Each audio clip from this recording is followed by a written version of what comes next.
রায় Martin প্রশ্ন বিচিত্রার class 11 স্থিতিবিজ্ঞান অধ্যায়ের একটি এমসিকিউ দেওয়া আছে। 1 মিটার দৈর্ঘ্যের একটি সুষম দণ্ডকে মধ্যবিন্দুতে সমকোণে বাঁকানো হলো। দণ্ডের মধ্যবিন্দু থেকে ভরকেন্দ্রের দূরত্ব হবে অপশন এ 13.5 সেমি, অপশন বি 20 সেমি, অপশন সি 15.7 সেমি, অপশন ডি 17.7 সেমি। 1 মিটার দৈর্ঘ্যের দণ্ড পিআর কে মধ্যবিন্দু কিউতে সমকোণে বাঁকানো হলো। অতএব P Q plus Q R is equal two 1 metre এবং পি কিউ সমান কিউ আর সমান হাফ মিটার সমান 0.5 মিটার। ধরি দণ্ডটির ভর এম। অতএব P Q O Q R অংশের ভর হবে m/2।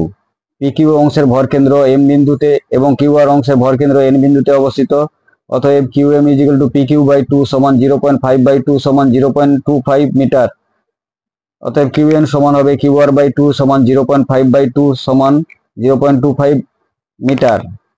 অতএব চিত্রানুযায়ী এম এন সমান হবে √/Q M square plus Q N square সমান √0.25 স্কোয়ার প্লাস 0.25 স্কোয়ার সমান √0.0625 প্লাস 0.0625 সমান √0.125 সমান 0.3536 মিটার সমান 35.36 সেন্টিমিটার। অতএব এম ও এন বিন্দু থেকে ভরকেন্দ্রের দূরত্ব হবে সমান mn/2 সমান 35.36/2 সমান 17.68 সেমি সমান 17.7 সেমি। সুতরাং সঠিক উত্তরটি হবে অপশন ডি।